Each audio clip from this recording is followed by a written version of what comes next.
요즘 전 세계가 팬데믹 상황입니다. 팬데믹이란 세계보건기구에서 선포하는 감염병 최고 경보 등급의 상태인 거죠. 지금 전 세계 코로나 확진자가 2,500만 명이 확진자예요. 그리고 사망자는 85만 명. 요즘 인도가 무서운 기세죠. 인도의 확진자가 30만 명, 사망이 6만 명가량이 죽었다고 합니다. 미국에 비해서는 될 건 아니죠. 미국은 600만 명이 걸리고 186만 명 정도, 18만 6천 명 정도가 사망을 했다고 합니다. 우리나라는 그래도 세계적으로 봤을 때 코로나19에 대한 방역을 잘하는 나라이다 라고 세계적으로 이야기를 하죠. 하지만 우리나라의 더 큰 문제는 뭡니까? 코로나19가 아니라 정치적인 문제죠. 우리나라가 요즘 얼마나 정치적으로 이 나라가 어려움을 겪고 있습니까? 여러분, 똥과 된장을 어떻게 구별합니까? 어른들이 그러죠. 이놈아 그걸 맛봐야지 나냐? 그리스도인에게 이런 문제가 생긴다면, 그리스도인에게 똥과 된장을 구별해야 될 일이 생긴다면 그리스도인들은 똥과 된장을 어떻게 구별해야 되나? 1번, 좌파인지 우파인지 먼저 확인한다. 2번, 8.15 집회 참석 여부로 구별한다. 3번, 똥이든 된장이든 상관없다. 4번, 하나님의 말씀을 기준으로 구별한다. 여러분, 뭘로 구별을 해야 될까요? 세상 사람들은 어떻게 구별하는지 모르지만 그리스도인들에게 구별하는 기준이 있죠. 우리의 기준은 무엇입니까?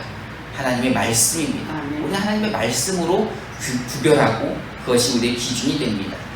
사실 정치라는 말이 참 좋은 말입니다. 정치만큼 좋은 말이 없죠. 정치라는 말이 무슨 뜻인지 찾아봤더니 서로 다른 사람들 사이에서 일어난 다툼을 해결하는 활동, 이것을 정치라고 합니다.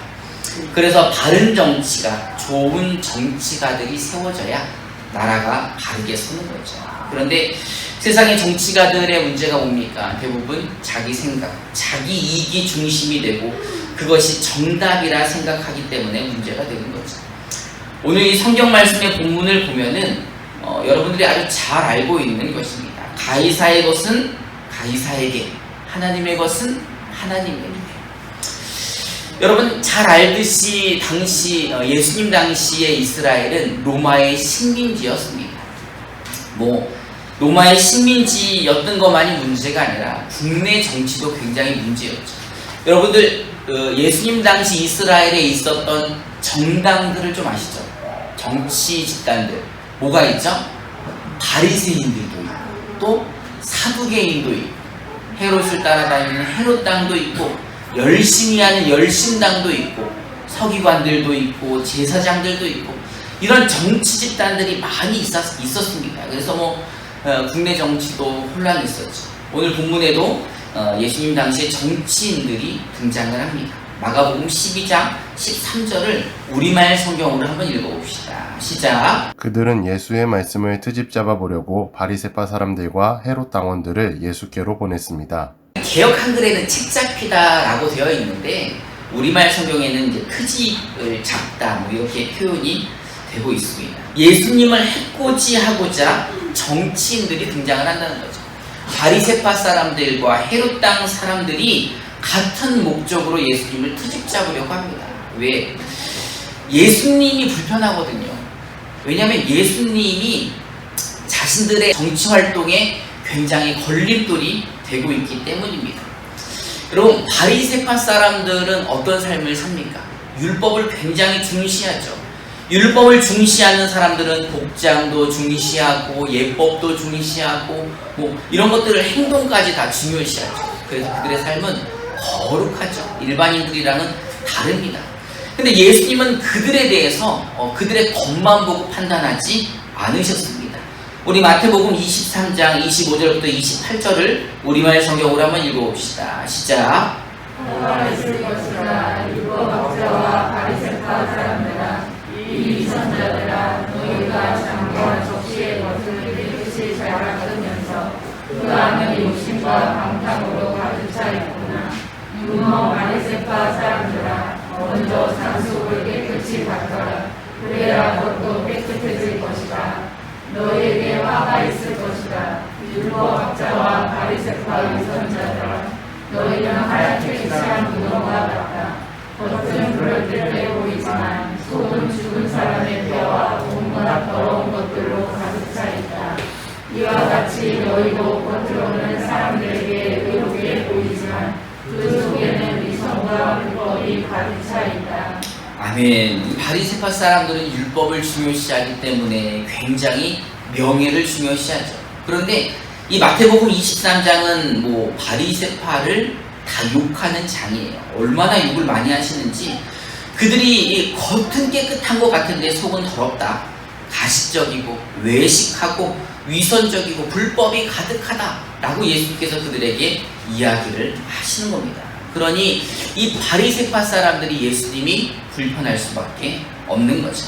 그래서 이제 정치적으로 책을 잡고 트집을 잡으려고 하는 겁니다.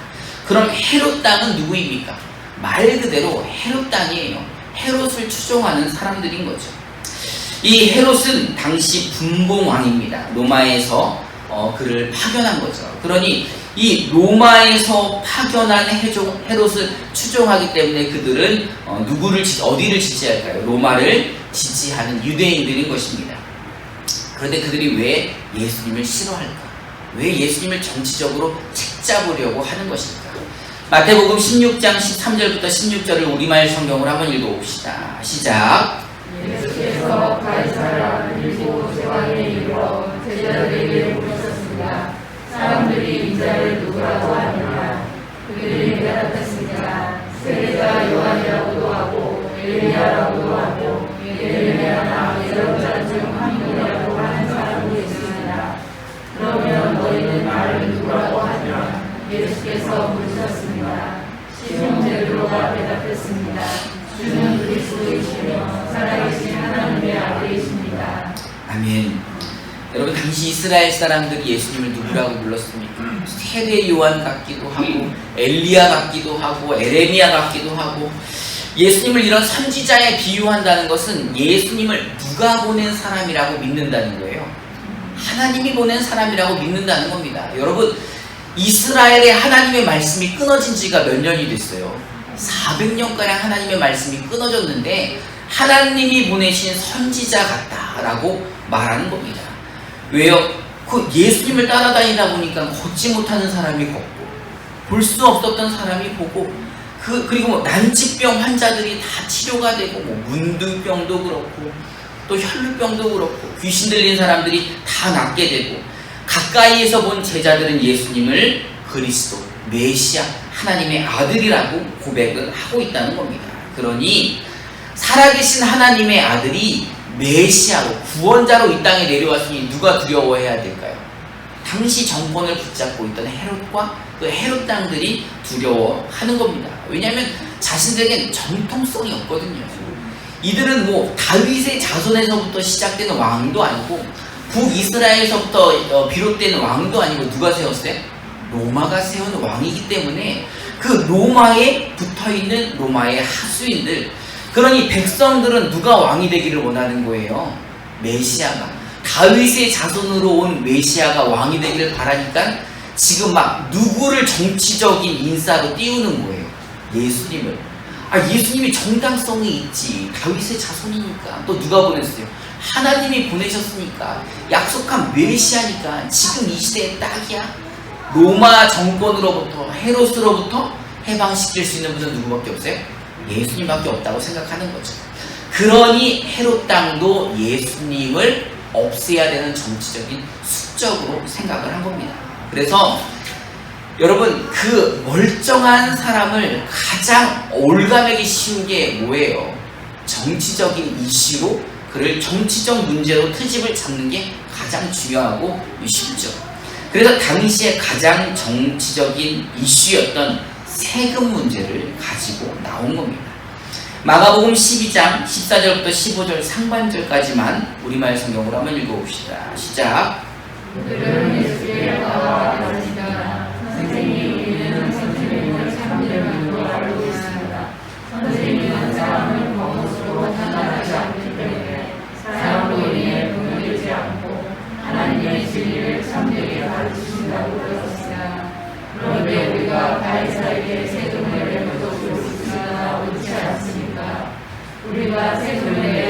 자가 되지 말아야 합니다.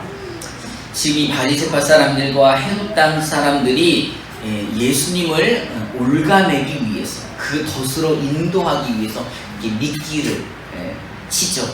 아, 예수님 정말 참된 분이십니다. 우리가 잘 알고 있죠. 예수님은 사람을 겉으로 판단하지 않으시는 분임을 저희가 잘 알고 있습니다. 그런데 예수님, 요 문제는 어떻게 생각하십니까? 이 가이사에게 세금을 내는 것이 옳습니까? 옳지 않습니까? 여러분, 가이사가 누구예요? 로마의 황제잖아요. 로마의 황제에게 세금을 내는 게 옳아요, 옳지 않아요? 옆에 사람하고 한번 인사해볼까요? 왜 말을 못해? 이거 말을 못할 문제인 거예요. 당연히 식민지니까 세금을 내야죠. 세금 안 내면 바로 붙잡혀가던데. 그런데 만약에 세금을 내는 게 맞아 라고 하면 어떻게 돼요? 매국노가 되잖아요. 백성들에게는 매국노가 되는 거예요. 여러분, 바리새파와 헤롯 땅이 굉장히 친한 것 같죠. 같이 힘을 합해서 누구를 없애려고 하니까, 예수님 없애려고 하니까. 그런데요, 이 사람들은 좌파와 우파예요. 바리새파가 좌파 쪽이고 헤롯 땅이 우파 쪽인 거죠. 그러니까 완전 반대되는 정파 사람이에요. 왜냐하면 바리새파는 종교적인 힘이 강하기 때문에 그 이스라엘 사람들은 종교세를 냅니다. 종교세를 내는데 유대인들이 종교세를 많이 내야 어느 당의 힘이 세지는 거예요. 바리새파가 힘이 세지는 거죠. 근데 종교세를 내야 되는데 자꾸 세금을 또 어디서 걷어요? 로마에서 걷어가는 거예요. 로마에서 가이사에게 자꾸 세금을 바치니까 이 백성들이 생각하기에는 세금을 몇 번 내요? 이중과세 같은 느낌이 드는 거예요. 종교세도 내지만 이 가이사에게도 내니까 백성들은 너무 힘든 거죠. 가난한데, 식민지여서 우리도 먹고 살기 힘든데 이 종교세는 원래 내는 거지만 이 가이사에게까지 내니까 너무너무 힘든 거예요. 그뿐만 아니라 그렇게 힘들게 되면은 어떤 세금을 내려줘야 돼요? 종교세를 좀 내려줘야 되잖아요. 그러니까 바리새파들은 이 가이사에게 세금을 내면 자신들의 수익이 줄어들기 때문에 반대하는 거죠. 가이사에게 세금을 내는 것은. 반대로 헤롯 땅은 로마를 지지하기 때문에 로마로부터 지원을 받습니다. 그러니 로마로부터 지원을 받으니 이 땅에서 거둔 세금을 로마에게 또 갖다 바쳐야 되잖아요. 그러니까는 이들은 당연히 가이사에게 세금을 내는 게 맞다고 생각을 하는 거죠. 이거 완전 정치적인 이슈예요. 백성들도 굉장히 곤두서 있어요. 참되신 예수님이, 메시아인 예수님이 어떤 결정을 내리실까? 만약에 세금을 내는 게 옳다, 그럼 백성들로부터 이제 돌을 맞는 거죠. 예수님 그렇게 안 받는데 매국노네? 완전 좌파야? 우파인가? 욕할 거고. 만약에 가이사에게 세금 내는 게 옳지 않아 라고 하면 어떻게 돼요? 바로 그 자리에서 잡혀가는 거예요. 반역죄로. 그러니까 이러지도 저러지도 못하는 설상가상의 이 어려운 문제를 예수님이 이렇게 말씀을 하시는 거죠. 마가복음 12장 15절 하반절부터 우리 17절까지 우리말 성경으로 한번 읽어봅시다. 시작. 예수께서는 이전적인 그들의 속셈을 다 아시고 말씀하셨습니다. 왜 너희가 나를 시험하느냐? 내나는 궁전한 나를 가져와 이르리라. 그들이 궁전한 나를 가져오자 예수께서 그들에게 물으셨습니다. 궁전에 있는 얼굴과 새겨진 글자가 누구의 것이냐? 그들은 가이사의 것입니다. 하고 대답했습니다. 그러자 예수께서 그들에게 말씀하셨습니다. 가이사의 것은 가이사에게 바치고 하나님의 것은 하나님께 바치라. 그들은 예수께 몹시 감탄했습니다. 예수님이 그들의 위선적인 속셈을 알고 계셨죠. 야, 너희들로 나를 시험하니? 나를 시험하지 마. 네 동전을 하나 가져와봐. 여러분, 당시 이스라엘 사람들은요, 인두세라는 것을 냅니다. 그 로마에 세금을 내는 것 중에 하나인데, 인두세는 이 로마 황제의 얼굴이 새겨진 동전을 사람의 숫자만큼 내야 되는 거예요. 그러니까 우리 집은 6사람이니까 동전을 몇 개 내야 돼요? 6개를 내야 되는 거죠. 근데 이 가난한 사람들은 종교세도 내고 세금도 여러 가지로 많은데 인두세까지 내기가 너무너무 어려운 거예요. 그래서 꼭 동전으로 내야 되는 거기 때문에 동전을 구하기 위해서 가난한 사람들은 자식을 종으로까지 팔아서 이 동전을 마련해서 인두세를 내었다고 합니다. 그러니 예수님께서 이 가이사에게 그 가이사가 그려진 이 동전을 가지고 그들에게 하는 말이 가이사의 것은 누구에게? 가이사에게. 하나님의 것은 하나님에게 라는 이 명대답을 하셨던 거죠. 여러분의 주인은 누구십니까? 여러분들은 하나님을 주인으로 생각하십니까? 그래서 주님이라고 부르십니까? 주여, 주여라고 부르실 때 여러분들의 진짜 주인이 하나님이시기에 주여라고 부르십니까? 그렇다면 여러분 하나님의 것은 하나님에게 바치시기 바랍니다. 아멘. 여러분 우리 기독교는 예배를 생명으로 하는 종교가 아닙니다. 우리의 생명은 오직 예수인 것입니다. 요한복음 14장 6절을 개역 개정으로 한번 읽어봅시다. 시작. 예수께서 이르시되 내가 곧 길이요 진리요 생명이니 나를 만나는 자뿐이 아버지께로 올 자가 없느니라. 아멘. 여러분 예수님만이 길이십니다. 아니에요? 예수님만이 길이십니다. 예수님만이 진리이시고 예수만이 우리의 생명이신 것입니다. 여러분 기독교 신앙의 본질은 예수님이에요. 예수가 우리의 본질이고 예수가 우리의 생명이고 예수가 우리에겐 정답입니다. 그게 바로 우리의 신앙의 본질인 거죠. 신앙의 방법으로 예배를 드리기도 하고 또 말씀을 듣기도 하고 기도를 하기도 하고 전도를 하기도 합니다. 이 방법이 본질이 될 수는 없는 거예요. 여러분 우리에게 신앙의 자유가 있죠. 그 신앙의 자유는 뭘 말합니까? 우리 안에 예수를 믿을 수 있는 자유를 말하는 거예요. 뭐 예배를 드리지 못하게 하고 기도를 못하게 하고 이런 거 그런 것들로 우리를 흔들 수가 없는 것입니다. 왜? 우리의 본질은 예수이기 때문인 것입니다. 예수가 우리의 생명이기에 우리가 주께 드리는 예배를 생명처럼 여기는 거죠. 여러분 기독교는 예루살렘 성전에서 시작한 종교가 아닙니다. 우리는 예배로 시작된 종교가 아닙니다. 우리 기독교는 오직 예수 그리스도로 시작되었습니다. 예수님께서 십자가에서 죽으신 후 안식 후 첫날 부활하셨기에 안식 후 첫날인 이 주일 일요일을 기념하여 우리가 모이기 시작했던 것입니다. 여러분 언제부터 기독교가 정치의 목소리를 냈습니까? 여러분 기독교를 정치 도구로 삼는 무리를 조심하시기 바랍니다. 여러분 기도를 정치적 도구로 사용하는 집단을 주의하시기 바랍니다. 여러분 우리는 세상 정치에 파당을 나누는 사람들이 아닙니다.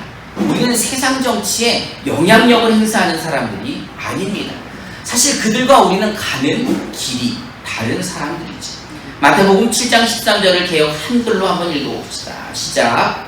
좁은 들어가라. 멸망으로 인도하는 문은 크고 그 길이 넓어 그리고 들어가는 자가 많고 생명으로 인도하는 문은 좁고 길이 협착하여 찾는 이가 적음이라. 아멘. 여러분 생명으로 인도하는 문은 좁습니다. 이 좁은 문을 우리가 들어왔어요. 그래서 우리가 가는 길은 좁아요. 협착해요. 가는 사람도 많지가 않죠. 이제 정치에 그만 책 잡히고 우리는 우리가 가야 할 길을 가야 하는 것입니다. 여러분 어느 교회나 정치적 성향이 같은 사람들은 아마 사랑제일교회 말고는 없을 것 같아요. 아마 우리 임마누엘 교회도 좌파 우파 나누면 분명히 여기서 좌파도 우파도 있을 거라고 생각이 듭니다. 그러나 여러분 교회는 좌파가 오고 우파가 오지 않는 곳이 아니고 우파가 오고 좌파가 오지 않는 곳이 아니라 좌파도 우파도 정의당도 녹색당도 다 와서 자신들의 정치적 색깔을 내려놓고 하나님을 예배하고 찬양하는 곳입니다. 여러분 우리는 가이사의 것은 가이사에게 보내고 우리는 하나님의 것을 드리는 사람들이 되어야 되는 것입니다. 세상 일은 세상 주관자들이 하게 두시고 우리는 우리가 해야 할 일을 해야 합니다. 하나님은 이 시대에 우리 기독교인들이 할 수 있는 것을 말씀해 주셨습니다. 요한복음 13장 34절을 개역 개정으로 한번 읽어봅시다. 시작. 새 계명을 너희에게 주노니 서로 사랑하라. 내가 너희를 사랑한 것 같이 너희도 서로 사랑하라. 아 이거 매주일 결론이 똑같은 거 아니야? 이렇게 욕하실 수도 있죠. 아니 이거 교회에 왔더니 설교가 매주 사랑 타령이냐? 그렇게 말하실 수도 있죠.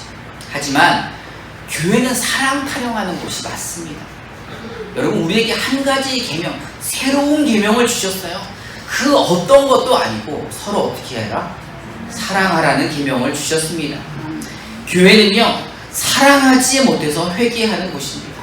사랑하지 못해 기도하고, 사랑하기 위해 모이고, 사랑하기 위해 예배하고, 사랑하기 때문에 헌금하고, 사랑하기 때문에 전도하는 곳입니다. 여러분, 교회에서 사랑을 뺀다면 아무것도 아니죠. 울리는 꽹과리밖에 될 수 없습니다. 이 시대에 우리가 해야 되는 것은 정치가 아니죠. 이 시대에 우리가 구별해야 되는 것은 좌파와 우파가 아닙니다. 여러분, 우리가 할 일을 잊지 마시기 바랍니다. 가이사의 것은 가이사에게 보내고 이제 우리는 서로 사랑해야 하는 것입니다. 그리고 이 계명을 지키기 위해 기도를 멈추지 말아야 하는 것이며, 원수까지 사랑하지 못하는 것을 위해 우리는 쉬지 말고 기도해야 하는 것입니다. 우리가 왜 원통하고 아파해야 됩니까? 우리를 핍박하는 자들을 위해 기도하지 못해서 아파해야 하는 것입니다. 우리가 원수까지 사랑할 때 비로소 세상 사람들이 진짜 이게 예수 믿는 거구나, 진짜 예수 믿는 사람들은 이렇게 하는 거구나, 저 사람 안에 진짜 예수가 있구나, 그리스도인이라는 게 말뿐만이 아니라 진짜 그리스도를 닮고 그리스도를 닮아가려고 하는 정말 그리스도인들이구나, 이런 말을 하게 될 것입니다. 여러분, 이제 가이사의 것은 누구에게? 가이사에게 보내시기 바랍니다. 그리고 이제 우리는 우리가 할 일을 해야 합니다. 우리가 해야 될 일이 뭐라고요? 사랑하는 거예요. 사랑하는 거예요. 누구까지 사랑합니까? 원수까지 사랑해야죠. 그거를 못해서 회개해야 되는 거예요. 원수를 사랑하지 못해서 기도해야 되죠. 나를 핍박하는 자들을 위해 기도하지 못하고, 사랑하지 못하고, 품지 못함을 아파해야 하는 게 바로 기독교고 그리스도인들입니다. 이제 우리 다시 한번 사랑합시다. 우리 이제 서로 사랑합시다. 그래도 어머니 꼭 깨우시는 분들이 있어요. 결단하시는 거죠? 진짜 소중하게. 여러분, 우리 사랑합시다. 원수까지 사랑하기 위해, 우리를 핍박하는 자들을 위해 기도하기 위해 날마다 기도하고 기도를 멈추지 않는 저와 여러분 되시기를 주님의 이름으로 축원합니다. 이 시간에 우리 결단하며 우리 찬양하는 시간을 갖도록 하겠습니다. 이제 역전되리라.